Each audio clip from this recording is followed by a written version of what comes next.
Imagine waking up one morning covered head to toe in thick fur. Sounds like a nightmare or maybe a werewolf movie. But not too long ago, in evolutionary terms, that was our reality. Our ancient ancestors were basically fuzzy apes, walking around like nature's shag carpets. But over millions of years, something bizarre happened. We started shedding that fear until we ended up mostly bald, with just patches left on our heads, faces, and bodies. So, what really triggered this hairy transformation? Was it just a matter of staying cool under the sun? Or is there a much stranger reason buried in our past? Because this isn't just a story about sweat, it's a mystery that reaches into survival, attraction, and identity. Let's peel back the layers of this evolutionary makeover and uncover how and why humans lost their fur. Now, hair might seem like a minor detail, but it actually plays a major role in how our bodies work and how we see ourselves. Like all mammals, our hair helped regulate body temperature, shielded us from UV rays, and even gave us a kind of sensory radar. That light fuzz on your arms? It's not just decoration, it can detect tiny movements, breezes, and threats nearby. Early humans depended on that sensitivity to stay alert and alive. The kind of hair we had depended a lot on where we lived. In colder regions, people developed thicker, denser hair for warmth. But in hotter climates, having less hair turned out to be an evolutionary advantage, making it easier to stay cool under scorching sun. It was all about adapting to the environment. But at some point, hair stopped being just about survival and turned into a billboard for self-expression. These days, your hairstyle can signal everything from your personality and culture to your mood and fashion sense. A dramatic cut, a bold color, or embracing your natural curl share has become a loud, proud extension of who we are. On the flip side, losing hair or seeing it change can shake our confidence. That's why people try everything from serums to transplants to cling to that youthful look. Because in today's world, where hair equals identity, it's wild to think that our species was once buried under thick layers of fur. So, what happened? To get that answer, we need to understand how hair actually grows. Hair growth is a surprisingly intricate dance between your genetics, hormones, and even your surroundings. But here's the basic version. Every single strand grows from a tiny pit in your skin called a follicle. Inside that follicle, new cells form and push the older ones up and out, creating the strand you see in the mirror. The thickness, pattern, and speed of that growth, all written in your DNA. And over time, evolution fine-tuned this system, shaping whether we became hairless beachgoers or woolly mammoths. Human hair is made from keratin, a tough protein that gives it strength and shape. But hair doesn't just grow non-stop. It follows a cycle with 3 distinct phases. First, there's the anagen phase, the main growth spurt. Then comes catagen, a short transitional pause. Finally, there's telogen, where the hair just chills before falling out. And then, the whole process resets. Now, here's where it gets interesting. The length of that growth phase, the anagen phase, determines how long your hair can get. For some people, it only lasts a few years, so their hair naturally stays short. But for others, the cycle can run much longer, letting hair cascade down their backs. Whether you're rocking a buzz cut or Rapunzel locks, you can thank or blame your genes. But genes aren't the only players in the follicle game. Hormones have a big say too. Take puberty, for example. Testosterone levels surge in both boys and girls, triggering new hair growth on the scalp, face, and body. On the other hand, hormonal changes during pregnancy or menopause can speed up hair growth, slow it down, or make it fall out entirely. Even your lifestyle can mess with your hair. Stress, nutrition, sleep, and overall health all influence your hair's behavior. So if you're noticing more hair in the shower drain or your parts getting wider, it might be your body trying to send you a signal. But here's the million-dollar question. Why do we still grow hair in some places, like our scalp and face, but not all over, like most mammals? To answer that, we need to go way, way back in time. Scalp hair, for instance, served a practical purpose. shielding us from sun and helping regulate body temperature, especially in sweltering climates. Facial hair, particularly in men, may have evolved as a kind of visual signal, maturity, dominance, or maybe just to impress potential mates. And body hair? Back then, it was like nature's armor protecting us from sunburn, insect bites, and skin irritation. It had a job, a furry, functional job. So what changed? Why did we ditch the full-body fursuit while other animals kept theirs? Stay tuned, because the real twist is just ahead.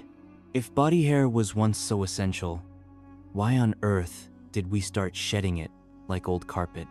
The answer stretches back over 1 million years, and it didn't happen overnight. This was a painfully slow evolution, unfolding across hundreds of thousands of years, driven by dramatic shifts in climate, genetic mutations, and a complete overhaul of how our ancestors lived. Looking at fossil records, ancient environmental clues, and genetic data, researchers believe the big hair-shedding moment began somewhere between 2 million and 1.7 million years ago.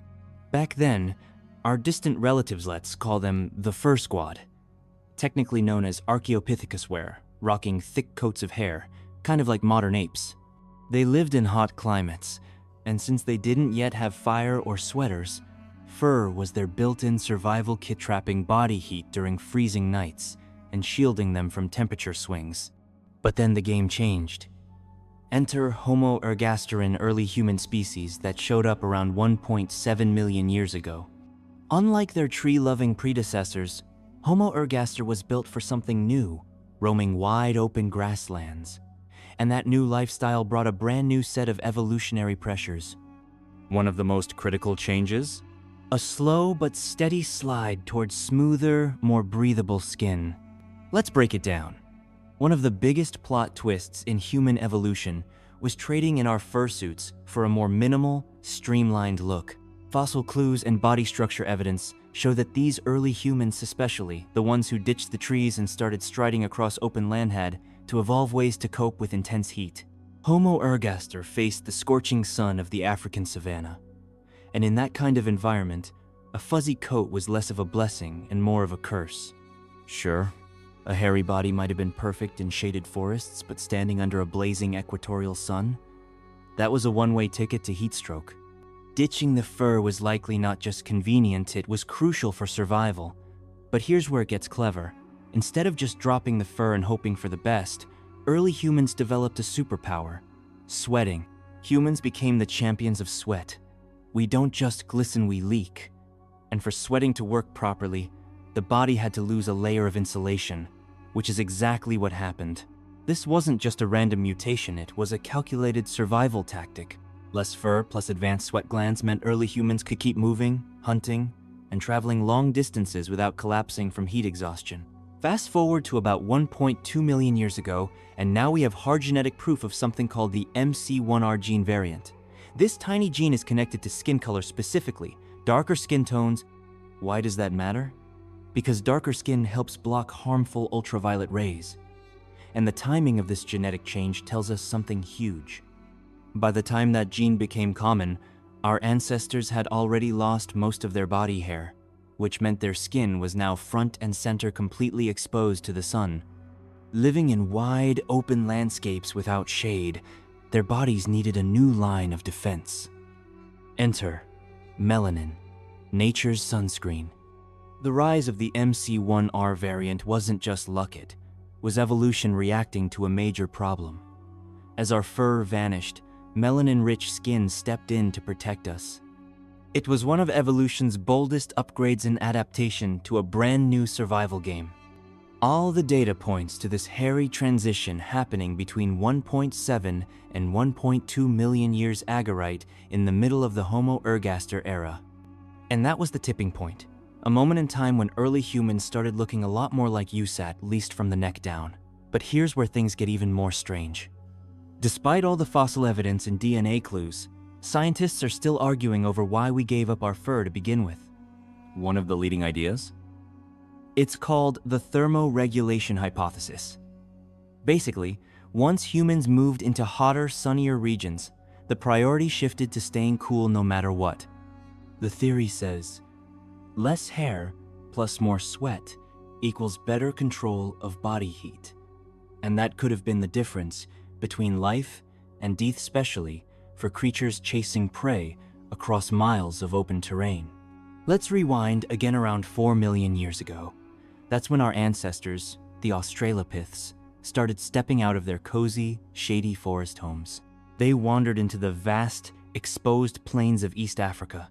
And with that decision came a whole host of new problems, like how to survive in a place where overheating wasn't just uncomfortable, it was dangerous. And believe it or not, the answer circles back to one very human trait: walking upright, bipedalism. That's right. We're talking about one of the weirdest yet most defining features of being human, walking upright on two legs. Known as bipedalism, this evolutionary upgrade didn't just free up our hands for crafting tools, carrying food, or awkwardly holding babies. It also came with a major downside. More of our body was suddenly facing the brutal, unfiltered sun. And on the African savanna, that wasn't just inconvenient, it was dangerous. As if that weren't enough, things got even hotter literal around 2 million years ago, when Homo ergaster, think of them as Team Ultramarathon, stepped onto the scene. These early humans didn't just stroll around, they were built for endurance. Long limbs, narrow waists, and pelvises shaped like upside-down bowls weren't just evolutionary quirks. They were all carefully tuned tools for chasing things. These early humans practiced something called persistence hunting. It's exactly what it sounds like. They'd run after animals for hours, not because they were fast, but because they could outlast them. Eventually, the prey would overheat and collapse, a strategy as exhausting as it was effective. But there was a catch. If you were also wearing a fur coat while running under the midday sun, well, your body would tap out first.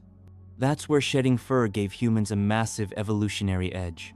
As hair started to vanish, human bodies got better at something truly genius: cooling off through sweat. But not just any sweat, we're talking about the deluxe version, powered by eccrine sweat glands. Unlike the apocrine glands, which are more about stinking up the place than staying cool, eccrine glands release a light, watery sweat that evaporates fast and whisks heat off the skin. Today, the average human has between 2 and 5 million of these glands. That's about 10 times more than our chimpanzee cousins. So when Homo ergaster was sprinting through the plains chasing antelope, they weren't just dripping for no reason. That sweat was part of a sophisticated cooling system, allowing them to keep moving, stay alert, and avoid passing out from heat stroke. This tight link between less fur and more efficient sweating is one of the strongest points in favor of the thermoregulation hypothesis. It suggests that as humans adapted to hot, wide-open spaces, our bodies evolved not just to survive, but to beat the heat like pros, and that gave us an edge no other animal had. But, like everything in science, the thermoregulation theory isn't the only idea floating around. Before it became the top pick, some earlier theories got a lot of attention, some more imaginative than others. One of the most talked about? The aquatic ape theory. This one claimed our ancestors went through a semi-aquatic phase, hanging out around coasts and swamps. The idea was that spending time in the water led to less hair and more fat under the skin like we see in seals or dolphins. Sounds a bit fishy now, but back then, some researchers took it seriously.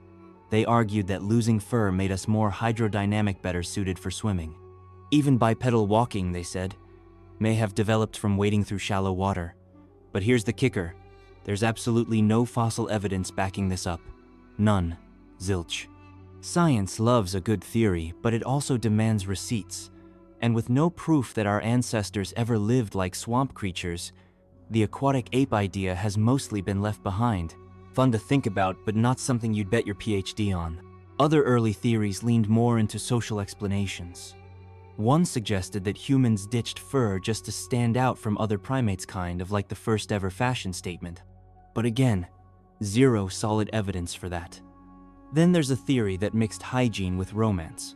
Maybe having less hair helped reduce parasites like lice and ticks, which, in turn, made someone more attractive to potential mates. That one sounds a bit more plausible after all. No one wants a cuddle partner crawling with bugs. But if hairlessness was the ultimate solution to staying parasite-free, then why do so many other primates, living in the same bug-infested environments, still have their fur coats? That's where most of these early theories start to fall apart. Some ignore the fossil record. Others don't hold up when you compare our biology to our primate relatives. And many are just missing the hard data to prove their point. To really understand why we lost our body hair, we need to zoom out and look at the full picture, how climate, biology, and even early human culture all collided to reshape our evolution. And that's exactly why the thermoregulation hypothesis still stands as the frontrunner. It's backed by fossil finds, genetic data, and a clear understanding of how humans are built differently from other mammals. It's the best all-around explanation we've got for why we ditched the fur coat pointing to heat control as the major force behind the shift.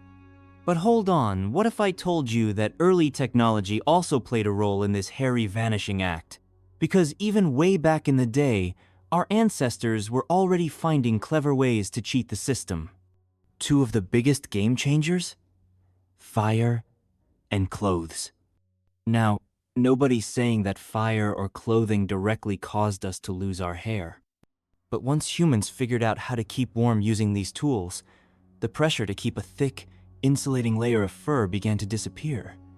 And that gave evolution a free pass to let the body hair go. This all kicked off roughly 2 million years ago, when humans first harnessed fire not just to roast dinner or light up the dark, but to survive the cold and keep danger at bay. That flickering flame? It changed everything. Suddenly, humans could huddle together at night, endure colder climates, and survive without relying on fur for warmth. Fire also served as a bodyguard. Flame scared off predators, which meant we no longer needed a furry shield for protection. Over time, individuals with less hair weren't at any disadvantage anymore. They could survive just fine, setting the stage for fur-free genes to spread through future generations. Then came humanity's next big outfit upgrade. Around 170,000 years ago, early humans started wrapping themselves in animal hides and plant fibers to stay warm and dry. This was a massive leap. With clothing, people had a portable way to shield themselves from the wind, rain, cold, and even harsh sunlight. As garments became more common, body hair became even more irrelevant. Being able to dress for the weather gave humans new physical freedom. It meant our bodies could afford to change, and that helped drive further reductions in body hair over time. But there's still more to this hairy story. Some parts of the body held onto their fuzz like the armpits and the pubic region. That's not just random evolution. Those hairs are up to something. Turns out, they play a chemical game of their own. They trap scent signals, pheromones, produced by apocrine glands. These odor-carrying messages can convey info like health, fertility, and even genetic compatibility. It might seem primitive, but it's deeply wired into how we connect with others socially and sexually. Pubic hair, in particular, does double duty. It acts like armpit hair, catching pheromones, but it also serves a practical role of reducing friction during movement and protecting delicate skin. Plus, it works as a barrier, helping to block bacteria and other irritants from getting too close. Here's where things get even more fascinating. The patterns of human hair may not just be about staying alive, they might also be shaped by sexual selection. Yes, Charles Darwin himself suggested that the preference for less body hair could have influenced who got chosen as a mate. While staying cool in the heat was likely the main evolutionary driver, attraction may have fine-tuned where hair stuck around. Think about it. Head hair, facial hair, armpits, pubic areas, those are the zones that stayed hairy. Maybe not just because they were useful, but because they meant something. These regions may have held their turf, partly because they played a role in identity, allure, or signaling. Even today, things like a thick mane, a well-shaped beard, or someone's natural scent might still be sending signals. Evolution didn't just leave us with skin. It left behind clueless stories encoded in the strands that remain.